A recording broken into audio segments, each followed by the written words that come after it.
Here's the Fitbit scale. I just got it from Amazon. It's supposed to measure weight and your BMI and sync up with your Fitbit. Here it is, the Fitbit Aria Air. Connects to your Fitbit via Bluetooth. Nothing else but packing paper in the box. Let's open it up and check it out. Take the flap out there. Got some cardboard on top. Got the warranty and the getting started guide. It says download the app, sign into the app, and then pull the battery tab. All right, Fitbit scales in a cellophane wrap. Let's take it out of there. Very nice, very glossy looking scale. There's the back of the scale, and then just pull the battery tab to get started. I just pulled the tab out of the back of the Fitbit Aria Air. It's reading 0 pounds. Now I need to go to my Fitbit app to set up the device. First up, I'm going to tap the account icon. Then I'm going to click set up a device, and then ask what are you setting up. So I'll just scroll down to the Aria Air and click it. It says Fitbit Aria Air, Smart Scale, and then click Setup.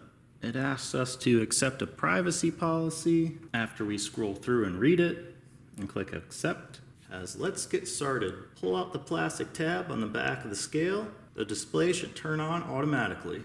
And then go to the next step. And it says to turn on your Bluetooth, searching for the Aria Air.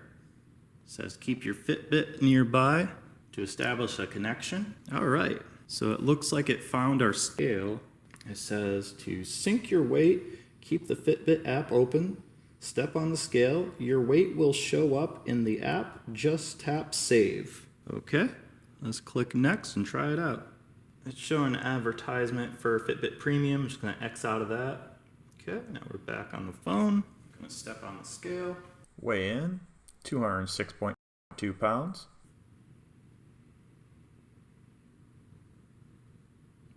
Popped up in the app. So I have the weight for today, and then I just click save. It says weight saved for each weigh-in. Open the Fitbit app to the Today tab, and your weight will sync to your account. Hit OK. One disappointing part about this scale is when you weigh yourself and then click save, it doesn't give the body fat percentage. I believe it shows it in the graph with a calculation based on your height, but I was more so expecting when you weigh in to see your weight and a body fat percentage. So that's definitely a drawback for this scale. That's about it for the Fitbit Aria Air. If you enjoyed this video, please give it a like and a comment below. If you'd like to see more videos like this, please subscribe to the channel. Thank you for watching.